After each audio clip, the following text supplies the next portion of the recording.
Hello student. स्वागत है आप सभी का फिर से आपके अपने यूट्यूब चैनल साइंस वॉरियर में। तो आज के वीडियो में हम सबसे पहले देखेंगे, हेडिंग रहेगी आपकी पहली, वैद्युत द्विध्रुव। ठीक है, ये जानेंगे वैद्युत द्विध्रुव क्या होता है और वैद्युत द्विध्रुव का आघूर्ण होता है वो भी जानेंगे, और वैद्युत द्विध्रुव के कारण हम वैद्युत क्षेत्र की तीव्रता भी निकालेंगे। तो उन सारी चीज़ों को देखेंगे आज के वीडियो में। ठीक है, तो सबसे पहले हम देखें वैद्युत द्विध्रुव। तो देखो वैद्युत द्विध्रुव होता क्या है। वैद्युत द्विध्रुव को लेकर हम कहें तो वैद्युत द्विध्रुव एक बॉडी होती है, एक निकाय होता है।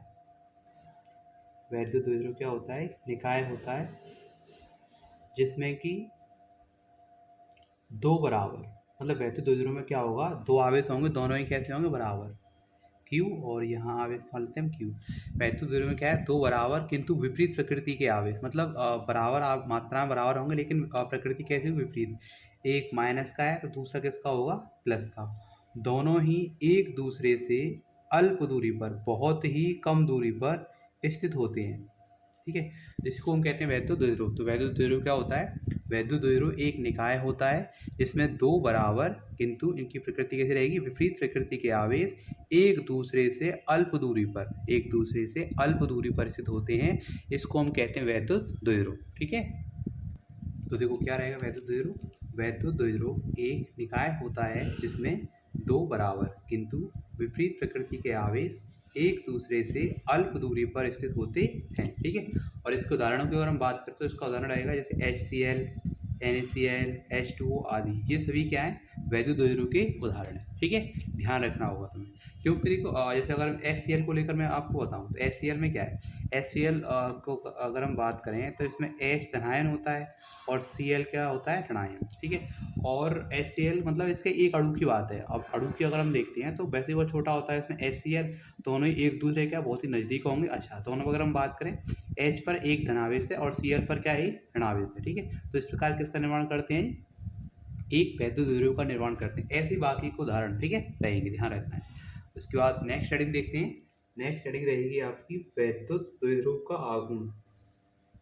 वैद्युत द्विध्रुव का आघूर्ण।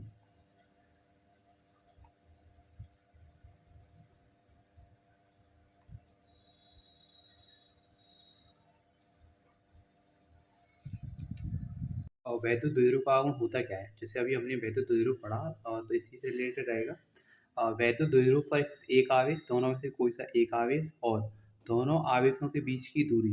वैद्युत द्विध्रुव पर स्थित एक आवेश तथा दोनों आवेशों के बीच की दूरी के गुणनफल को हम कहते हैं वैद्युत द्विध्रुव का आघूर्ण। ठीक है, देखते हैं। तो देखो क्या है वैद्युत द्विध्रुव का आघूर्ण। वैद्युत द्विध्रुव पर स्थित एक आवेश, दोनों में से कोई सा एक आवेश ले लेंगे तथा दोनों आवेशों के बीच की दूरी के गुणनफल को, और दोनों आवेशों के बीच की दूरी से हमने 12 मानी हुई है, दोनों आवेशों के बीच की दूरी के गुणनफल को हम कहते हैं वैद्युत द्विध्रुव का आघूर्ण। ठीक है, ध्यान रखना होगा, इसे स्मॉल p से प्रदर्शित करते हैं। ठीक है, और यह क्या है? एक सदिश राशि है और इसकी दिशा आपको ध्यान रखनी है हमेशा। इसकी दिशा क्या है? माइनस से प्लस की ओर होती है, मतलब ऋणावेश से धनावेश की ओर होती है। ठीक है, ध्यान रखना होगा। अब सबसे पहले क्या करते हैं, हम मानते हैं, माना ए बी क्या है? एक हमारे पास एक वैद्युत द्विध्रुव है। इसके ए सिरे पर अगर हम देखें तो माइनस क्यू आवेश है और बी सिरे पर क्या है? प्लस क्यू आवेश, और दोनों आवेशों के बीच की दूरी कितनी है? 2L है। ठीक है, तो हम देखें वैद्युत द्विध्रुव का आघूर्ण, तो क्या जाएगा? दोनों में से कोई एक आवेश ले लेते हैं, P बराबर Q इंटू 2L। P बराबर क्या हो जाएगा? दोनों में से कोई एक आवेश Q इंटू दोनों आवेशों के बीच की दूरी 2L। ठीक है, या फिर इसको हम लिख सकते हैं P बराबर 2QL। क्या हो जाएगा? P बराबर 2QL। ठीक है, ध्यान रखना। अच्छा, अब बात कर, अच्छा इसमें देखो ध्यान रखना है, हम 12 दूरी क्यों ली है? इसका मुख्य कारण क्या है? क्योंकि पहली बात तो ये बहुत कम होती है। ठीक है, दूसरा ये और समझ में आएगा जब अगले की हेडिंगों पढ़ेंगे हम, तो वहाँ जानेंगे। इस दूरी का हमें थोड़ा आधा करना होता है। अगर हम एल या कोई और पद ले रहे हैं तो उससे क्या होगा, L/2 ऐसे करके कुछ आएगा तो उससे मान थोड़ा डिफिकल्ट रहेगा। तो इसी वजह से हमने क्या लिया होगा? 12 लिया होगा। ठीक है, तो P बराबर यहाँ क्या होना है तुम्हारा? Q इंटू 2L, या फिर इसको हम क्या लिख सकते हैं? P बराबर 2QL। अच्छा, अगर हम बात करें वैद्युत द्विध्रुव के आघूर्ण की मात्रा की, उसका देखो मात्रा क्या हो जाएगा? वैद्युत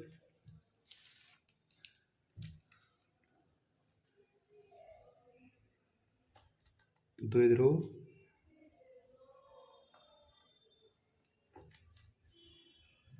के आघूर्ण का मात्रक।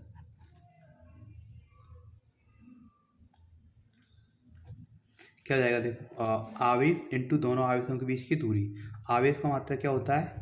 कूलाम, और वहीं अगर हम बात करें दोनों आवेशों के बीच की दूरी की, तो दूरी का मात्रा क्या होगा, मीटर। ठीक है, तो यहाँ अगर हम देखें तो वैद्युत द्विध्रुव के आवेशों का मात्रा क्या बनेगा, कूलाम इंटू मीटर। ठीक है, तथा विमीय सूत्र, विमा की अगर हम बात करें, तथा विमीय सूत्र, तो देखो इसकी विमा हो जाएगी जैसे आवेश की विमा क्या होती है, टी ए, और मीटर है दूरी, इसकी विमा क्या रहेगी, एल, तो इसकी विमा हो जाएगी एल टी ए। ठीक है, तो ये हो गया तुम्हारा वैद्युत द्विध्रुव का आघूर्ण। ठीक है, इसके बाद देखते हैं नेक्स्ट हेडिंग। नेक्स्ट हेडिंग रहेगी वैद्युत द्विध्रुव के कारण वैद्युत क्षेत्र की तीव्रता। ठीक है, अब अभी जो हमने वैद्युत द्विध्रुव पढ़ा उसके कारण हम देखेंगे वैद्युत क्षेत्र की तीव्रता। अब इसके लिए क्या है, देखो ध्यान रखना होगा, मुख्यतः जो 12वीं के कोर्स में है आपके, तो दो स्थितियाँ रहती हैं, एक तो अच्छी स्थिति में और एक निरक्षी स्थिति, या फिर जिसे हम कहते हैं विषुवत तल। तो पहले मैं आपको ये समझा देता हूँ कि अच्छी स्थिति होती क्या है और निरक्षी स्थिति क्या है, उसके बाद फिर हम जानेंगे वैद्युत द्विध्रुव के कारण वैद्युत क्षेत्र की अच्छी स्थिति में वैद्युत क्षेत्र की तीव्रता और निरक्षी स्थिति में। ठीक है, तो देखो यहाँ अगर हम देखें तो ये मैंने बनाया हुआ है आपके लिए वैद्युत द्विध्रुव। वैद्युत द्विध्रुव है, देखो इसके एक सिरे पर माइनस क्यू आवेश और एक सिरे पर क्या है, प्लस क्यू आवेश, और दोनों आवेशों के बीच की दूरी कम दूरी जो क्या मानते हैं हम, 2L है। ठीक है, अब जब भी ये बात होगी कि हमें किसी भी वैद्युत द्विध्रुव की अच्छी स्थिति में वैद्युत क्षेत्र की तीव्रता ज्ञात करनी, तो सबसे पहले क्या करेंगे हम, जो वैद्युत द्विध्रुव होगा उसका एक मिडिल पॉइंट ले लेंगे। ठीक है, ये हो गया एक केंद्रीय बिंदु का एक तरह से हम। ठीक है, अब केंद्रीय बिंदु के दाईं तरफ 0 डिग्री के कोण पर कोई पॉइंट है, या फिर बाईं तरफ 180 अंश के डिग्री के पर कोई पॉइंट है। ठीक है, वैद्युत द्विध्रुव के दाईं ओर, या फिर इसके कहें इसकी अक्ष, ये जो इस दोनों आवेशों को मिलाने वाली रेखा है इसको हम इसकी अक्ष कहेंगे, इसकी अक्ष के दाईं तरफ, या फिर कहें 0 डिग्री के कोण पर, या फिर बाईं तरफ, या फिर कहें 180 अंश के कोण पर अगर कोई पॉइंट होगा। ठीक है, समझ रहे हो, जैसे इसके मध्य बिंदु से दाईं तरफ बिल्कुल इसकी अक्ष के अनुदिश, या फिर कहें 0 डिग्री के कोण पर, जैसे अब इसकी लाइन के ऊपर ही हम लाइन खींच रहे हैं तो मतलब 0 डिग्री वाला एंगल रहेगा, और मध्य बिंदु के या फिर बाईं तरफ के हैं बिल्कुल 180 अंश के कोण पर। ठीक है, इसकी अच्छी के अनुदिश, तो ये वाला पॉइंट जो रहेंगे ऐसी स्थिति में अगर हम किसी पॉइंट पर निकालेंगे तो वह कहलाएगी अच्छी स्थिति में वैद्युत क्षेत्र की तीव्रता। ठीक है, तो ये समझ में आया होगा अच्छी स्थिति में। उसके बाद देखते हैं निरक्षी स्थिति क्या है या फिर विषुवत तल क्या है। तो फिर से वही जैसे हमने यहाँ एक वैद्युत द्विध्रुव माना हुआ है, इसके एक सिरे पर माइनस की और एक पर क्या है, प्लस की आवेश, और दोनों आवेशों के बीच की दूरी, इसका मध्य बिंदु मान लेते हैं हम, क्या है, O है। मध्य बिंदु क्या है, O। अगर कोई बिंदु ऐसे है इस वैद्युत द्विध्रुव के मध्य बिंदु से 90 डिग्री के कोण पर ऊपर की तरफ है, अगर कोई पॉइंट वैद्युत द्विध्रुव के मध्य बिंदु से ऊपर की तरफ 90 डिग्री के कोण पर, या फिर नीचे की तरफ 90 डिग्री के कोण पर है, तो ऐसे पॉइंटों को हम कहते हैं वैद्युत द्विध्रुव के सापेक्ष निरक्षीय स्थिति में या फिर विषुवत तल में। ठीक है, तो समझ में आया हो, अच्छी स्थिति के लिए एंगल क्या रहेगा, दाईं तरफ 0 डिग्री कोण पर और बाईं तरफ 180 अंश वाले कोण पर, और निरक्षीय स्थिति में वैद्युत द्विध्रुव के मध्य बिंदु से ऊपर की तरफ या फिर नीचे की तरफ कितने डिग्री के कोण पर रहेगा पॉइंट, या पॉइंट को मिलाने वाली जो रेखा होगी 90 डिग्री के एंगल पर रहेगी। ठीक है, तो ये अभी आपके समझ में आया निरक्षीय स्थिति और अच्छी स्थिति। अब हम देखेंगे वैद्युत द्विध्रुव के कारण अच्छी स्थिति में वैद्युत क्षेत्र की तीव्रता। नेक्स्ट हेडिंग क्या रहेगी, वैद्युत द्विध्रुव के कारण इसकी अच्छी स्थिति में स्थित किसी बिंदु पर वैद्युत क्षेत्र की तीव्रता। ठीक है, देखते हैं इस हेडिंग को, और इसमें क्या करते हैं, सबसे पहले मानते हैं, माना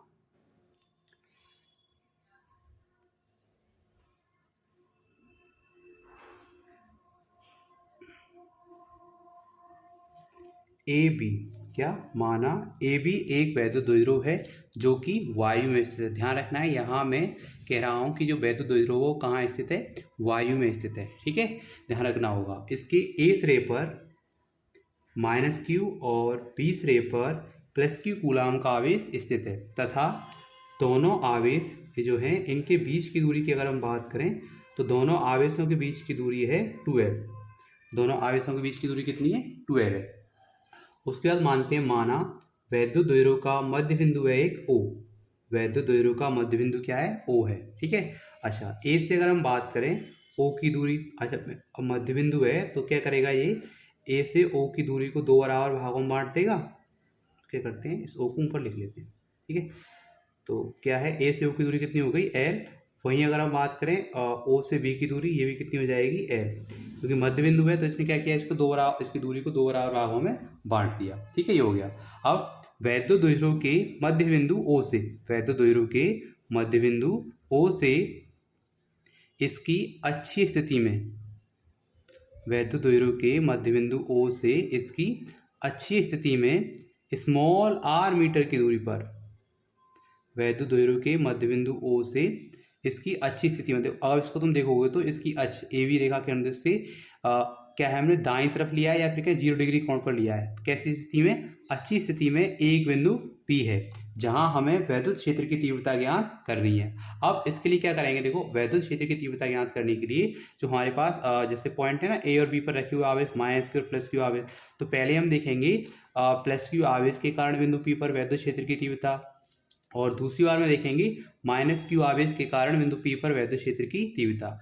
एक बात ध्यान रखनी होगी, जैसे बल रेखाओं के अकॉर्डिंग मैंने बताया था, बल रेखाएं अगर धनावेश से देखेंगे तो धनावेश से दूर बाहर की तरफ रहती हैं और ऋणावेश की तरफ होती है। ऐसे ही जैसे अगर हम प्लस क्यू आवेश के कारण बिंदु P पर वैद्युत क्षेत्र की तीव्रता निकालेंगे तो वैद्युत क्षेत्र की तीव्रता धनावेश से क्या है, दूर रहेगी। वहीं ऋणावेश के लिए देखेंगे तो ऋणावेश की ओर रहती है। ठीक है, ध्यान रखना होगा। अब प्लस क्यू आवेश और माइनस क्यू आवेश एक तरह से बिंदु आवेश की तरह काम कर रहे हैं, और बिंदु आवेश के कारण अगर हम किसी पॉइंट पर वैद्युत क्षेत्र की तीव्रता निकालते हैं तो उसके लिए क्या हमें दूरियां पता होनी चाहिए। अच्छा, तो प्लस क्यू आवेश के कारण जब हम बिंदु P पर वैद्युत क्षेत्र की तीव्रता निकालेंगे तो उसके लिए क्या है, प्लस क्यू आवेश से बिंदु P की दूरी पता होना चाहिए।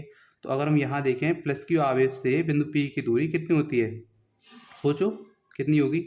अच्छा देखते हैं थोड़ा, O से P की दूरी, ये जो पूरी दूरी है कितनी है, R है, और हमें दूरी चाहिए प्लस क्यू आवेश मतलब बिंदु B से P की दूरी। तो O से B की दूरी कितनी है, L, और O से P की दूरी कितनी है, R। दूरी चाहिए B से P की, तो क्या करेंगे, इस पूरे R में से L को घटा देंगे, तो प्लस क्यू आवेश से बिंदु P की दूरी कितनी बनेगी, R माइनस L। ठीक है, ध्यान रखना है। ऐसे ही हमें देखना होगा माइनस क्यू आवेश से बिंदु P की दूरी, माइनस क्यू आवेश से बिंदु P की दूरी को अगर हम देखें तो देखो ये कितनी हो जाएगी। अच्छा फिर से देखते हैं, O से P की दूरी, मध्य बिंदु O से P की दूरी कितनी R है, और O से A की दूरी कितनी है, L है।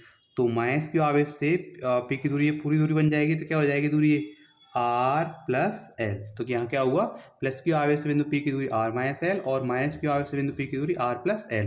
अच्छा इसके लिए देखो जो थ्योरी सेक्शन है मैं बोल देता हूँ आपको, ठीक है, जो मैं बोल रहा हूँ उसके अकॉर्डिंग लिख लेना, बाकी का मैं इसको अभी बताऊँगा। ठीक है, देखो शुरुआत से क्या था, सबसे पहले क्या किया हमने, माना, लिखते हैं ना, माना ए बी एक वैद्युत द्विध्रुव है, ठीक है, जो कि वायु में स्थित है। इसके ए सिरे पर माइनस क्यू और बी सिरे पर क्या है, प्लस क्यू कूलाम का आवेश स्थित है, तथा दोनों आवेशों के बीच की दूरी कितनी है, 2L है। वैद्युत द्विध्रुव का मध्य बिंदु है एक O। ठीक है, तो इससे हुआ क्या, ए से O की दूरी कितनी हो गई L, और O से B की दूरी कितनी हो गई L। वैद्युत द्विध्रुव का मध्य बिंदु क्या है, O है। वैद्युत द्विध्रुव के मध्य बिंदु O से इसकी अच्छी स्थिति में स्मॉल r दूरी पर एक बिंदु P है जहां हमें वैद्युत क्षेत्र की तीव्रता ज्ञात करनी है। ठीक है, प्लस क्यू आवेश से बिंदु P की दूरी R माइनस L, तथा माइनस क्यू आवेश से बिंदु P की दूरी कितनी है, R प्लस L है। तब हम देखेंगे प्लस क्यू आवेश के कारण बिंदु P पर वैद्युत क्षेत्र की तीव्रता। तो देखते हैं, प्लस क्यू आवेश के कारण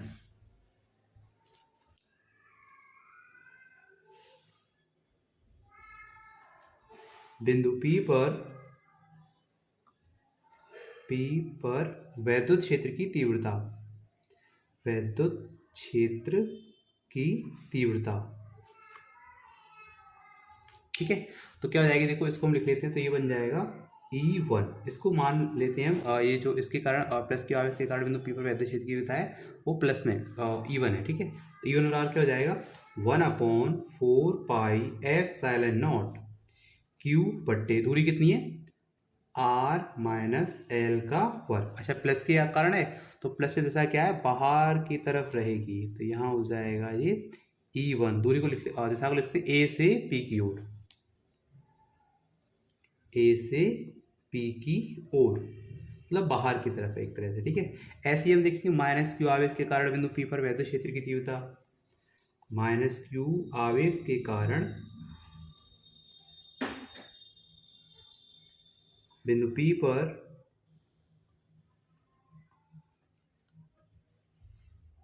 वैद्युत क्षेत्र की तीव्रता, ठीक है। और इसको मान लेते हैं हम E2। तो देखो E2 बराबर कितना हो जाएगा, 1/4 पाई F साइलन not Q minus Q आवेश से बिंदु P की दूरी कितनी है, R+L का वर्ग, ठीक है, ये हो जाएगा। और माइनस से दिशा क्या होगी,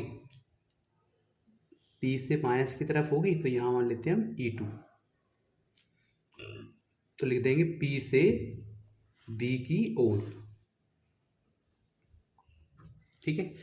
अच्छा, E1 क्या बना तुम्हारा, ये देखो ध्यान रखना कहाँ से लिख रहा हूँ। जैसे मैं तुमको सूत्र बताया था ना, बिंदु आवेश के कारण विद्युत क्षेत्र की तीव्रता, क्या था बिंदु आवेश के कारण विद्युत क्षेत्र की तीव्रता सूत्र, E बराबर 1/4 पाई F साइलन नॉट Q/R², मतलब आवेश बट्टे दूरी का वर्ग। तो उसके अकॉर्डिंग लिख रहे हैं, जैसे प्लस क्यू आवेश के कारण क्या 1/4 पाई F साइलन नॉट सूत्र के अकॉर्डिंग हो गया। आवेश क्या है Q, तो प्लस क्यू, तो ये क्यू हो गया, बट्टे दूरी क्या है R-L, प्लस क्यू आवेश से P की दूरी R-L है, तो दूरी का वर्ग R-L का वर्ग, ठीक है, ये हो गया। माइनस क्यू आवेश के कारण बिंदु P पर, तो बिल्कुल उसकी तरह ही है, आवेश तो ये हो गया Q बटे दूरी का R+L का वर्ग। अच्छा, ये सोच रहे होंगे ये माइनस क्यों नहीं लिखा है, तो ध्यान रखना है यहाँ जो माइनस आवेश प्लस आवेश है सदिश राशियों के लिए एक तरह से दिशा बताने का काम करेंगे। कैसे, प्लस के लिए हमने देखा दिशा A से P की तरफ बाहर की तरफ रही, और माइनस के लिए क्या है P से P की तरफ हुई, ठीक है, ये हो गया। अब हम देख रहे हैं बिंदु P पर क्या है, दो वैद्युत क्षेत्र काम कर रहे हैं, एक तो E1 है और एक क्या है E2, और दोनों की दिशा एक दूसरे की कैसी है, विपरीत है। अच्छा, जब दो राशियां एक दूसरे के विपरीत काम कर रही होती हैं और अगर हमें उनका परिणामी निकालना है, तो उनके मान के लिए क्या करते हैं, दोनों में से बड़े मान में से छोटे मान को एक तरह से क्या करेंगे, घटा देंगे, ठीक है, ध्यान रखना होगा। और इसमें ध्यान रखना है E1 का मान E2 के मान से बड़ा है, उसका कारण क्या है, यहाँ देखो ये जो राशि है 1/4 दोनों में कॉमन है, क्यू भी कॉमन है, लेकिन यहाँ हम देखते हैं हर में क्या है, मान कैसा है, छोटा है। तो हर में मान छोटा होगा उतना ही क्या रहेगा, बड़ा रहेगा। या हर में मान प्लस होने की वजह से बड़ा हो रहा है, तो उतना ही मान क्या रहेगा, छोटा रहेगा, ठीक है। तो यहाँ अगर हम देखें तो क्या हो रहा है, बिंदु P पर E1 व E2 एक दूसरे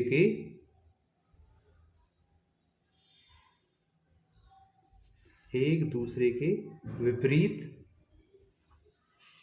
या इसको हम कह सकते हैं 180 अंश कोण पर, कोण देखेंगे दोनों के बीच तो कितना बनेगा, विपरीत है, तो मतलब क्या होता है 180 अंश। बिंदु P पर E1 व E2 एक दूसरे के विपरीत या फिर 180 अंश कोण पर कार्यरत हैं।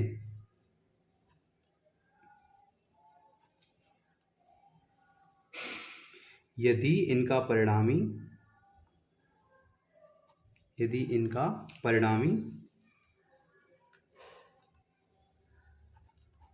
कैपिटल E है, दोनों का परिणामी क्या कैपिटल E है, तब। अच्छा देखो, थोड़ा मैं यहाँ पर एक आपके लिए एक चीज़ प्रयोग कर रहा हूँ, ध्यान रखना होगा। 11वीं क्लास में आपने पढ़ा होगा सदिशों के योग का समानता चतुर्भुज नियम। उसमें क्या देखा था आपने कि जैसे दो सदिश हैं, मान लेते हैं ये एक वेक्टर A है और एक क्या है, वेक्टर B है, दोनों एक दूसरे से थीटा कोण पर काम कर रहे हैं। यदि इनका परिणामी मान रहे थे हम कैपिटल R है, जो कि A के साथ कौन बना रहा है, अल्फा, तब उस स्थिति में जो R परिणामी सदिश R का मान है वो कितना होता है, R बराबर √A² plus B² plus 2AB cos theta. तो इस सूत्र का उपयोग करेंगे अभी जो हेडिंग कर रहे हैं उसमें, क्या कि दो सदिश हैं A और B, दोनों एक दूसरे कुछ कोण पर काम करेंगे, तो उसके लिए ये सूत्र ध्यान रखना है, ठीक है, ये हो जाएगा। तो देखते हैं, तो अब E का मान क्या हो जाएगा, अब बिल्कुल देखो यहाँ पर E1 और E2 दो सदिश हैं, एक दूसरे के विपरीत 180 कोण पर काम कर रहे हैं, और इनका परिणामी क्या मान लिया हमने E। तो E बराबर कितना हो जाएगा, E बराबर हो जाएगा तुम्हारा E1² plus E2² plus 2E1 E2 cos 180 अंश। अच्छा, cos 180 अंश मान कितना होता है, -1, तो माइनस से ये जो प्लस का चिन्ह वो किसका हो जाएगा, माइनस का। तो यहाँ अगर हम देखेंगे तो मान क्या हो जाएगा तुम्हारा, E1² plus E2² minus 2E1 E2, ठीक है।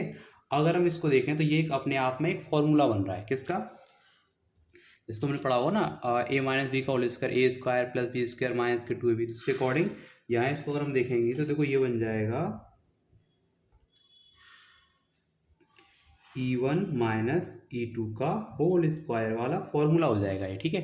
और देखो यहाँ होगा क्या, इसमें अगर तुम देखोगे तो यहाँ रहेगा तुम्हारा, इस वर्ग से वर्गमूल क्या होगा, कट जाएगा। तो यहाँ बन जाएगा E बराबर E1 माइनस E2, क्या हो जाएगा, E बराबर E1 माइनस E2। अब E1 और E2 के मान लिख लेंगे। तो E बराबर E1 का मान, E1 का कितना मान है, 1/4 पाई एप्सिलॉन नॉट Q बट्टे R माइनस L का वर्ग, माइनस E2 का मान 1/4 पाई एप्सिलॉन नॉट Q बट्टे R प्लस L का वर्ग। दोनों में अगर हम देखें Q बट्टे 4 पाई एप्सिलॉन, दोनों में से क्या हो जाएगा, कॉमन हो जाएगा ये। तो यहाँ कॉमन लेके लिख सकते हैं Q/4 पाई एप्सिलॉन नॉट, और यहाँ कितना रहेगा 1/R माइनस L का वर्ग माइनस 1/R प्लस L का वर्ग, ठीक है, ये हो जाएगा। अच्छा ये देखो ध्यान रखना है, अब एक तरह से ये बन रही है एक भिन्न, जिसको हमें हल करना है। तो यहाँ अगर हम देखें Q/4 पाई एप्सिलॉन नॉट, और ये दोनों ही भिन्न होंगी, उनका भिन्न हल करने के लिए करते हैं लासापा लेते हैं सबसे पहले। तो इनका एलसीएम हो जाएगा R माइनस L का वर्ग इंटू R प्लस L का वर्ग, ठीक है।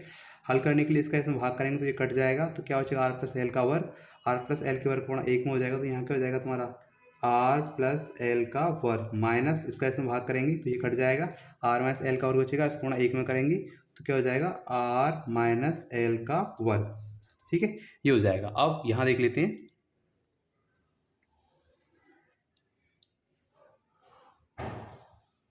क्या E का मान कितना आ रहा है तुम्हारा, E बराबर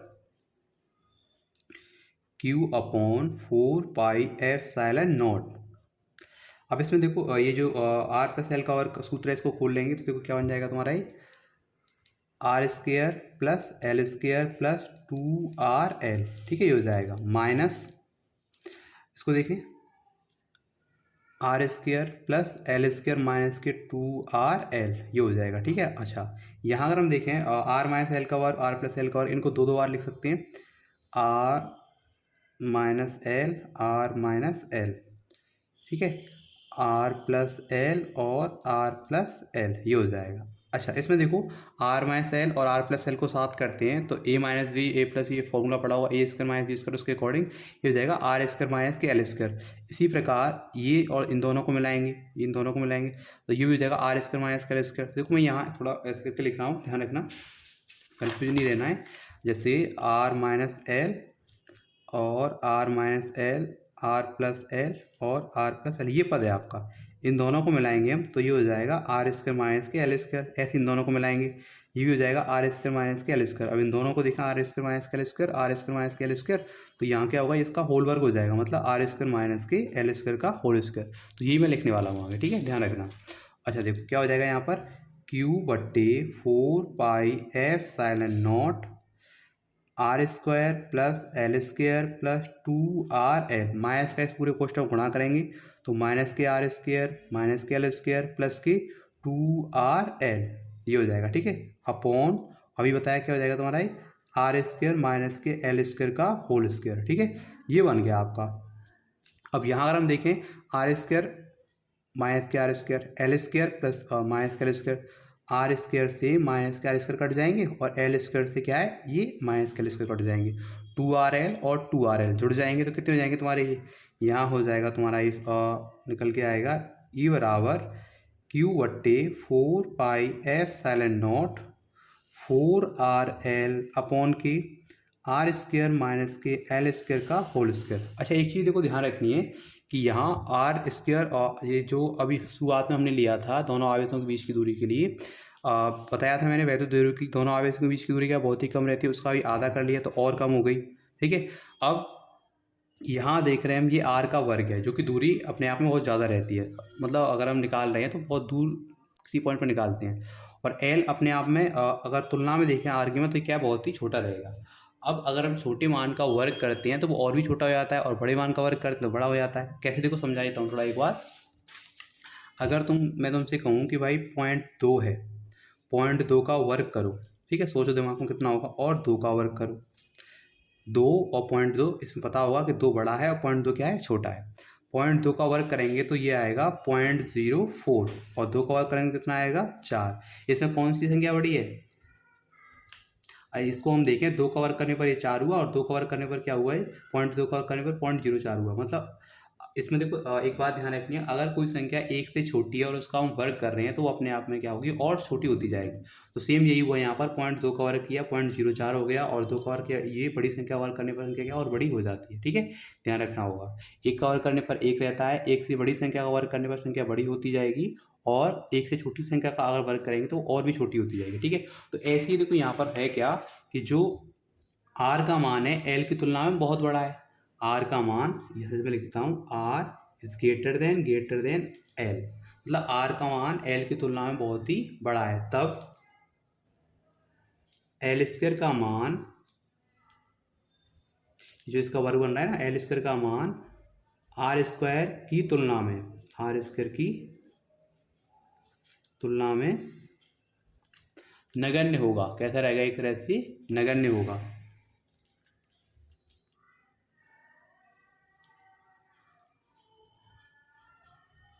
तब इसमें जो पद आया हुआ है एल स्क्वायर, इसको हम छोड़ देंगे, तब एल स्क्वायर को छोड़ने पर